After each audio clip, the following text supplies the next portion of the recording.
অনেকে বুঝে কিংবা না বুঝে অনেক ধরনের পোস্ট আপনারা করে থাকেন। বিশেষ করে উদাহরণ দিয়ে আমি একটি বিষয় বলি, অনেকেই লিখেন ডক্টর ইউনূস নাকি শহীদ প্রেসিডেন্ট জিয়াউর রহমান নাকি বঙ্গবন্ধু শেখ মুজিবুর রহমান কে সবচেয়ে জনপ্রিয়? বাংলাদেশের মানুষ কাকে চান, শেখ হাসিনা নাকি খালেদা জিয়া? বাংলাদেশের মানুষের কাছে সবচেয়ে কে প্রিয়, সাকিব আল হাসান নাকি তামিম ইকবাল? দর্শক, এই ধরনের বিভাজন সৃষ্টিকারী পোস্টগুলো আপনারা যারা করেন, আপনাদের এই পোস্টগুলোর কারণে এমনিতে আমাদের সমাজে বিভাজন লেগে আছে নানা কারণে। আপনাদের এই পোস্টগুলোর কারণে কিন্তু আরো বিভাজন সৃষ্টি হচ্ছে।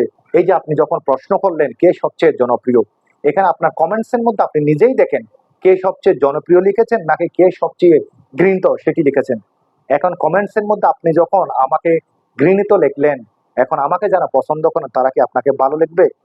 এখানে একজন আরেকজনকে খারাপ, একজন আরেকজনকে ভালো মন্দ নানাভাবে যে গালি গালাজ গুলো আপনার এই পোস্টের কারণে হয়, এগুলোর কারণে কিন্তু আমাদের মধ্যে একটা কুন্দল সৃষ্টি হয়, একটা বিভাজন সৃষ্টি হয়, যেটির প্রভাব পড়ে আমাদের সমাজে। এই ধরনের পোস্ট, এই ধরনের লেখা আপনারা যারা লেখেন অবশ্যই আপনারা দূরে থাকবেন। এবং এই ধরনের কাজগুলোকে আমরা যারা দেশের মানুষ রয়েছি আমাদেরকে ঘৃণা করতে হবে, আমাদেরকে একজন আরেকজনকে ভালোবাসতে হবে, আমরা একজন আরেকজনকে আমরা যেভাবে পারে একজন আরেকজনকে সহযোগিতা করতে হবে। দর্শক, ভালো থাকবেন, সুস্থ থাকবেন। ধন্যবাদ সবাইকে।